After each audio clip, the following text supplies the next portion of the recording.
Amen. Purihin ang Diyos. Sige. May Sunday school ba sila ngayon?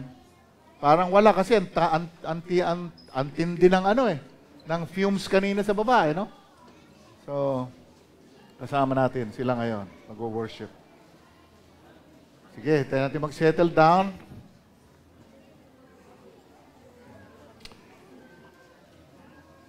Purihin ng Diyos. Sabi ni Riley, nung nabasa ko yung book niya, sabi niya, worship is the inner and invisible work of man in the hearts of, work of God in the hearts of man. No? Na talagang sa puso ng tao talaga nagsisimula ang pagsamba no? Sa puso ng tao. At isang pusong basag na hindi mayabang, natanggap niya ang pagkilos ng Panginoon sa kanyang buhay. Sabi rin ni Pornell na the ultimate purpose of the universe is the glory of God. And we can only give glory to God if we worship Him. Ngayong umaga, yung speaker natin, magbibigay po ng message na ipapakita sa atin dito na yung worship hindi lang yung ginawa natin kanina. Saklaw yung buong buhay natin dito. No? Saklaw. Hindi lamang yung pag-awit, paglapit natin sa Kanya, pagluhod. No? Hindi po yun yung hindi lang yun ang worship. Worship is saklaw lahat Pati sa bumuhay natin, pati yung paglilingkod natin. At ito, ibibigay ng ating speaker ngayong umaga. Kaya, without further ado, again, yung ado in Ilocano is many. No? Without further ado, tinatawag ko pong ating speaker ngayong umaga, Pastor Robin.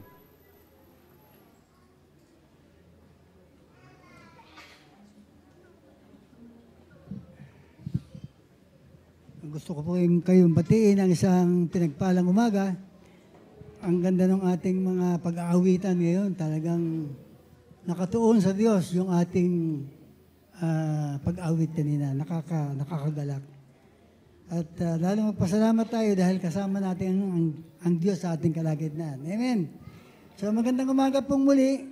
Ang ating paksa ay mula sa Roma 12:1-3 na ating binasa kanina. Ito po ay isang paksa tungkol sa pamumuhay Kristiyano. Dito ay nilalahad ni Apostol Pablo ang isang uri ng pamumuhay para sa mga tagasunod ng Panginoong Hesus na nag-alay ng kanyang buhay, sinuko niya kanyang buhay sa Diyos, handa siyang tumanggi sa mga pamamaraan ng mundo, at meron siyang pakikipagkapwa ng may pag-ibig sa kanyang kapwa. Bakit po kailangan nating madinig yung pamumuhay Kristiyano? Mahalaga po sa Diyos kung paano mamuhay ang tao.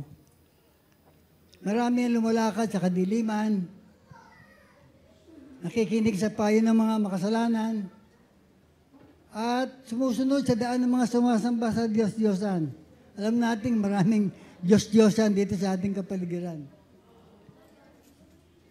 Subalit sa ating bagong katayuan bilang mga born-again Christians, nais ng Diyos na iayos natin ang ating pamumuhay ayon sa patakaran niya, patungo sa kalayaan at kagalakan. Inuutosan tayong mamuhay ng may pananampalataya, lumakad na kasama niya sa katotohanan, sa liwanag, sa pag-ibig at sa pagsunod. Kung susundin po natin ang yapak ng Panginoong Hesus sa paglilingkod para palakasin ng iba, nangako siya na lalakad siyang kasama natin. Kaya sa ating bagong buhay na ito, kailangan tayong mag-ingat. Layuan natin ang tukso, matuto tayong makitungo sa ating mga kapwa ng may pag-ibig, at isang mahalaga pong huwag natin kalimutan, yung mabuting ginawa ng Diyos sa ating lahat. Gusto kong balikan lang yung message ni Bishop last Sunday, kung natatandaan nyo, sa Epeso.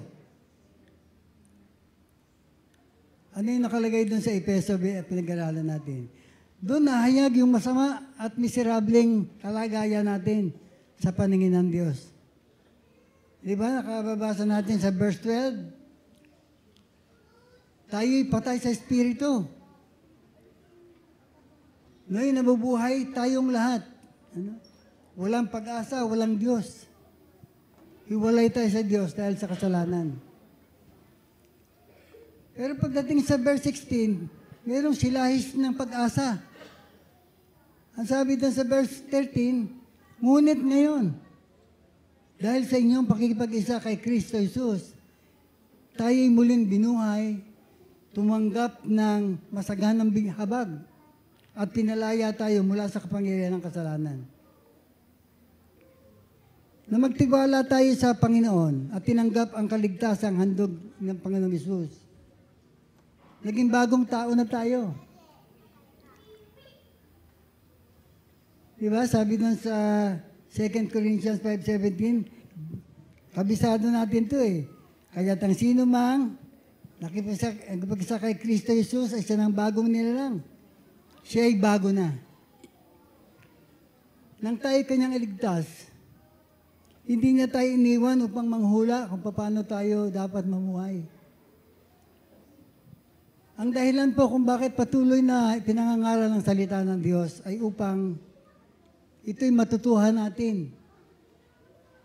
Upang ito'y sundin natin at matuto tayong ipamuhay ito ayon sa kanyang kalooban.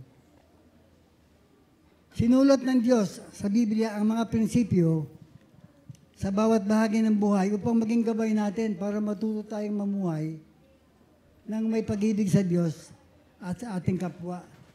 Ito po ay magagawa lang natin dahil sa banal na Espiritu na sa ating mga puso. At meron ding banal na Espiritu na iniwan sa atin upang ating may pamuhay ang buhay ni Kristo nasa atin, di ba? Nung tayo nakipag-isa kay Kristo Jesus, yung buhay niya napapunta sa atin sa magitan ng banal na Espiritu. So nakita po natin, kapag binigay ng Diyos ang lahat upang tayo maligtas, tayo naman ngayon ay may tungkuling ibigay ang ating sarili. Kaya kung balikan natin yung sinabi ni Apostol Pablo sa verse 1, kaya't ganito, kaya nga mga kapatid, alang-alang sa masaganang habag ng Diyos sa atin, ako'y namamanik sa inyo, ialay niyo ang inyong sarili bilang handog na buhay at kalugod-lugod sa Kanya. Sa aming pag-aaral kahapon, talagang marami po kaming natutuhan. Ang isa ron ay ito pong pagbabasa natin ng salita ng Diyos na lagi natin binabasa, tatagal na natin. Ganun lang, basa lang. Alis na, basa. Ang sabi ng tagapagsalita, pag yung salita ng Diyos, narinig mo sa isang pangangaral, iba yung dating. May kapangyarihan, parang nangungusap sa'yo. Parang ikaw ang kinakausap na. Kasi kapag binabasa lang natin, parang ordinary reading lang. Pero pag narinig mo, ikaw ang hinahamon, ikaw ang kinakausap. Kaya yun po isang natutuhan ko. At ang sabi dito na, ayon sa hamon nga ni Apostol Pablo, ialay natin ang ating mga sarili bilang handog na buhay, banal at kalugod-lugod sa Kanya. Ang pagtalaga po, ang pagbigay natin sarili sa Diyos, ito po ang pangunahin at dakilang gawain ng isang Kristiyano. Maaaring involved tayo sa maraming mga gawain, ministry, busy na tayo. Pero mayroong pagkukulang kung hindi po natin nasasagawa yung hinihiling ni Apostol Pablo sa atin. Naialay natin ang ating mga sarili sa Kanya. Isang handog na buhay na pinatawad at nilinis mula sa pagkakasala. At kung ito'y gawin natin, nagpapahayag po tayo ng pasasalamat sa pagliligtas na ginawa ng Diyos sa atin. Sanay tayo na ako masusunod sa buhay ko. Diba? Ako ang bahala sa buhay ko, alam ko gagawin ko. Diba? Ang pag-aalay po ng ating sarili sa Diyos, nagpapatunay ng katotohanan ng ating pananalig sa ating Panginoon. Na alam natin, na kung nagkatiwala natin sa Kanya yung buhay natin, nasa mabuti tayong kalagayan. Amen? At Katulad ng binanggit ni Bishop kanina, pag matay, nag-aawitan, lumuluha pa, lumuluhod. Yung pag-aalay natin ating sarili, ang tawag ni Apostol Pablo, karapat dapat na pagsamba. So hindi lang pala kung umahagulgul ka, kung maahawit ka, pagsamba na yun. Tama lang yun, pero kulang. Hanggat hindi mo inialay ang sarili mo sa Diyos, hindi makararating yung ginagawa mo. Meron pa rin ako isang natutuhan. Dati, pag may kantahan, nakikikanta rin ako. Pero wala sa puso ko yung kinakanta ko. Ang ginaawit po natin ay dapat patuon sa Diyos. Kaya ngayon, nagbago na ako ng aking panindigan. Pag may nag-aawitan, talagang inaalis ko sa isipan ko yung ako'y kumanta ng malakas o maganda yung boses ko. Bagkos gusto kong matuwa yung Diyos sa pag-awit ko sa Kanya. Regardless kung ano nakikita sa kapiligiran. Ang ating pong pag-aalay ng ating sarili sa Diyos ay minsanan lang. At sa sandaling ginawa natin ang kapasayang ito, huwag po tayo magtalo-sira. Huwag po tayo mag-urong-sulong. Kailangan po tayo magtapat. Kailangan tayo magpakatatag. Upang sa gayon ang lahat ng ating gustong paglilingkod na gawin sa Diyos ay maging mahalaga sa Kanya, maging handog na buhay sa Kanya, at katanggap-tanggap.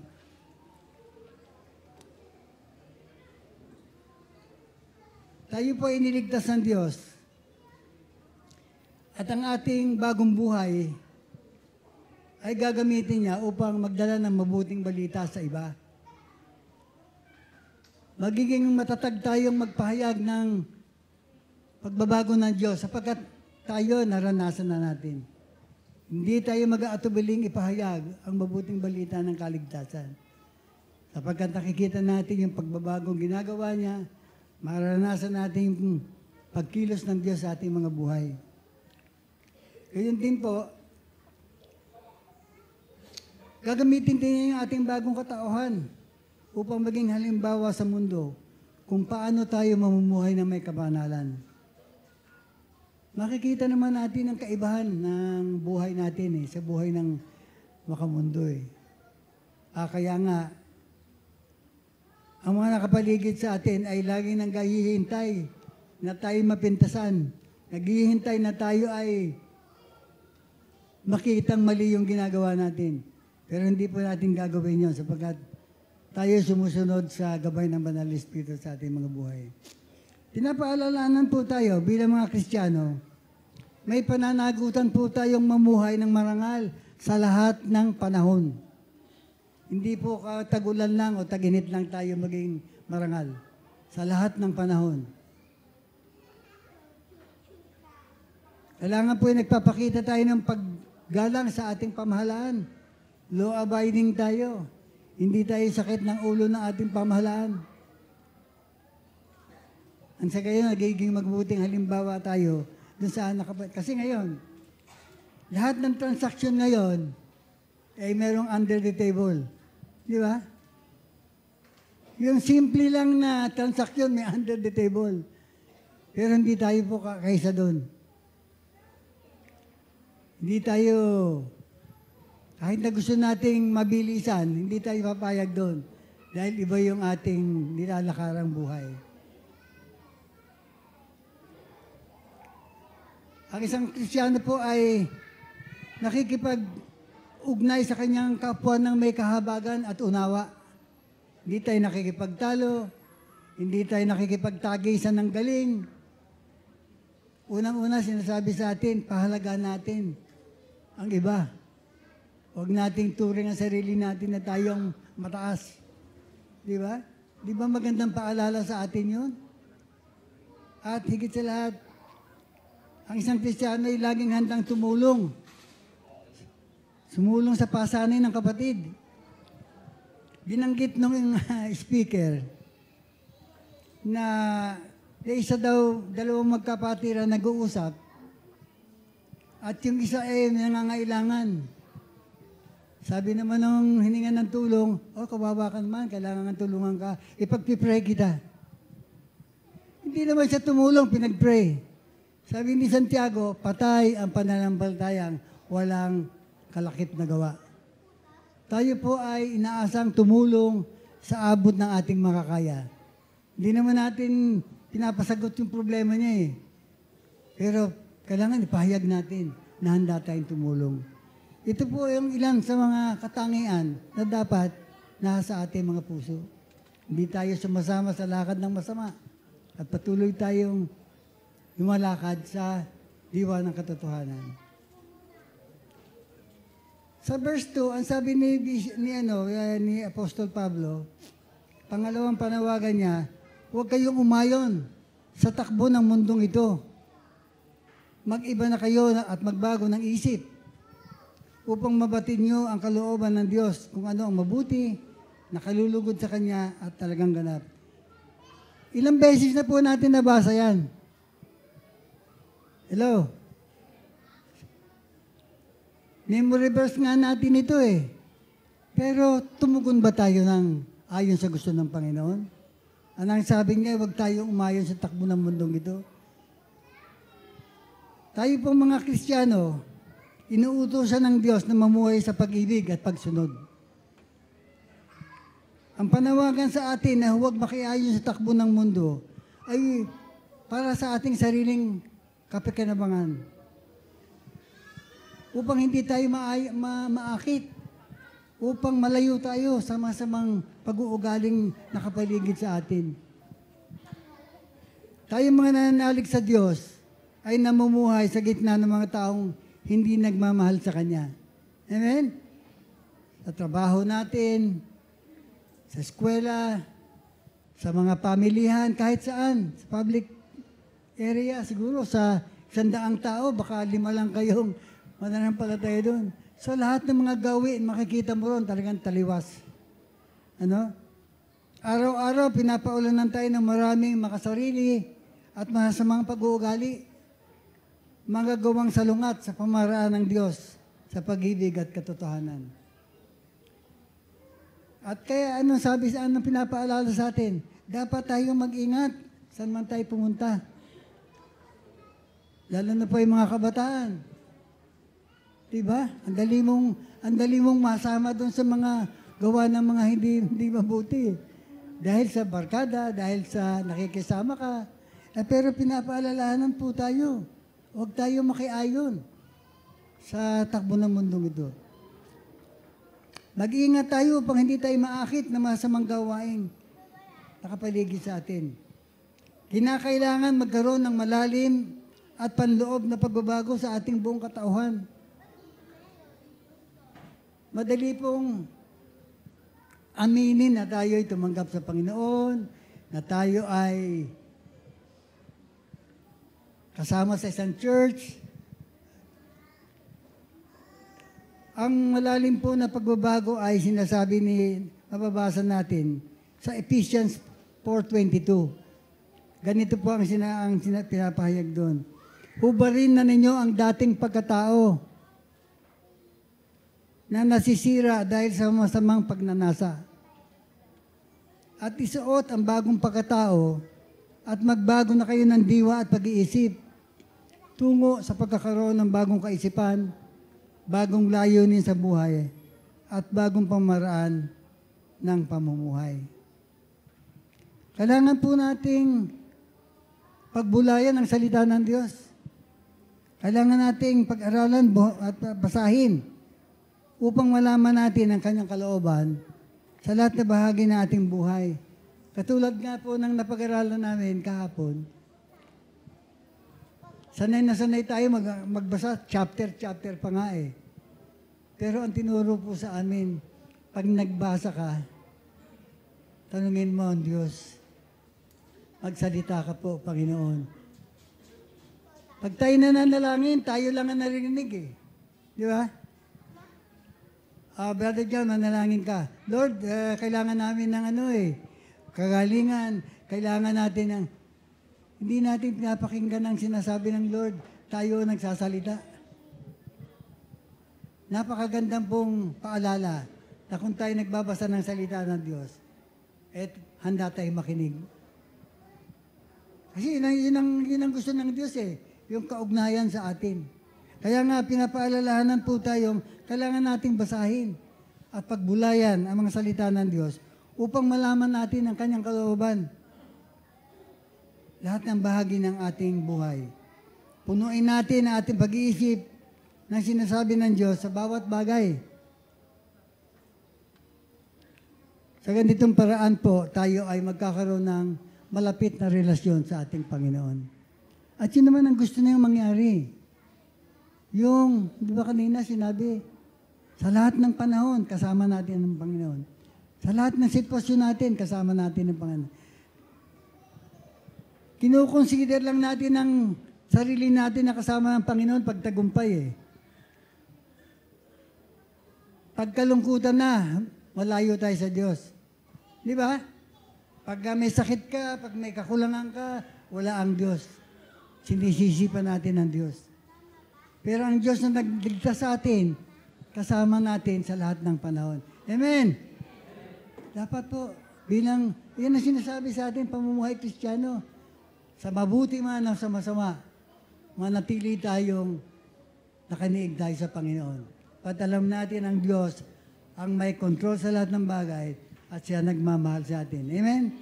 So, sa pagbabasa natin, pag-aaral ng salita ng Diyos, magkakaroon tayo ng lakas para sa ating pamumuhay Kristiyano. Patuloy tayong makakatanggap ng pamumuhay ng Diyos sa ating mga buhay. Sapagkat ang magiging mga kilos natin ayon sa kanyang gusto Pasalamatan po natin ang ating Panginoong Hesus. Dati, mahiwalay tayo sa Diyos. Sa ating bagong kaanyuhan, tayo nagkaroon muli ng karapatan para sa isang direktang pagkikipag-unayan sa ating Panginoon. Di ba? Sinasabi ng 1 John, ng John 14:16, Jesus ang daan, ang katotohanan at ang buhay. Na kung siya'y tinanggap mo sa iyong buhay, nandun ka na. No? Nandun ka na sa kanyang piling, na sa kanyang pangangalaga ka na niya.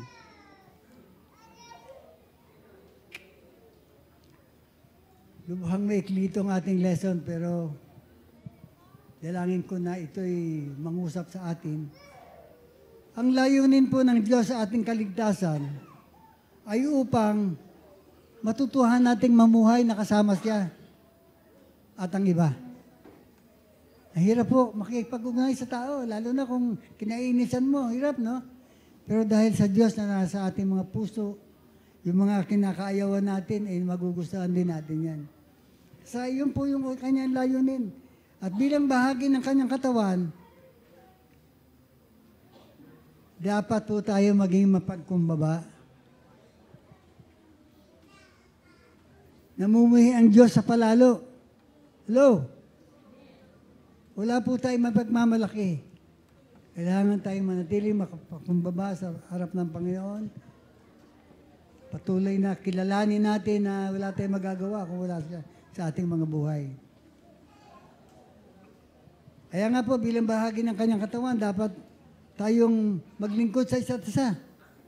At ito na, may sasagawa lang natin ang lahat ng ito pagkatapos nating maisuko ng lubusan sa Diyos ang ating sarili at naising mabago araw-araw sa patnubay ng Espiritu Santo na nananahan sa atin. Sabi doon sa verse, basahin. Doon sa verse 3, ang sabi niya, dahil sa kaloob ng Diyos sa akin, sinasabi ko sa bawat isa sa inyo, huwag niyong pahalagahan ang nanghigit sa nararapat ang inyong sarili. Sa halip, pakalimiin niyo ang tunay niyong katayuan ayon sa sukat ng pananampalatayang ipinagkaloob ng Diyos sa bawat isa sa inyo. Maganda pong paalala yan, ano? Sa ating pong huling bahagi ng ating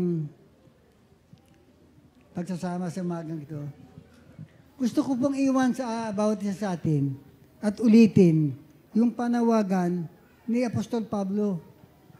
na nakatala sa verse 1. Pakinggan natin maigi. Sapagkat ikaw ang kinakausap. Mga kapatid, ang tinatawagan ni Apostol Pablo ay mga naligtas, yung mga mananampalataya. Mga kapatid, ialay nyo ang inyong sarili sa Diyos bilang handog na buhay, banal at kalugod-lugod sa Kanya. Narinig po ba natin yun? Nakapagpasaya ka na ba? Nagsisikap ka bang malaman ang kalooban ng Diyos sa buhay mo at para sa iyong pamilya? At isang tanong pa ay, nakahanda ka bang sumunod sa Diyos? Sa ating pong pagsasama-sama, kinikilala natin na ang Panginoon natin nasa ating kalagitnaan. Ano man ang itutugon mo, naghihintay ang Diyos sa tugon mo. At katulad ng sinabi natin kanina, kailangan ng Diyos ang bagong katauhan upang maging instrumento sa paghahayag ng mabuting balita sa iba't ibang lugar. Magagawa lang yan ng mga born-again Christian, tayo. Kaya tayo po ay kailangan tumugon ng merong katatagan.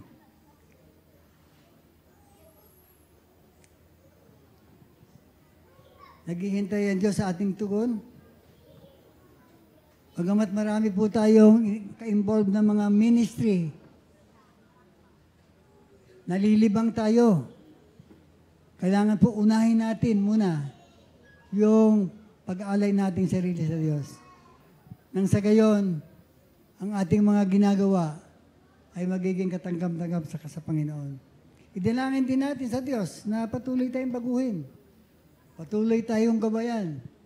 Patuloy tayong pangalagaan kasama na ating bawat membro nating sambahayan. Sa bawat araw. Gusto ba nating maging makabuluhan yung ating paglilingkod sa Diyos? Ang lakas ng salita mo, Brad. Ikaw lang narinig ko, ah. Hello?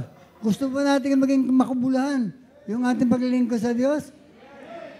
Alam niyo po, yung pagpunta natin sa church, kala mo, attendee ka lang. Hinuhugis ka ng Diyos sa gawaing hinihanda niya para sa iyo. Meron siyang ginagawa sa buhay mo. Kaya wag mo sabihin, nag-a-attend ka lang. Pinupuno ka ng Diyos ng kanyang salita upang ito'y magamit mo sa panahong na naisin niya. Amen?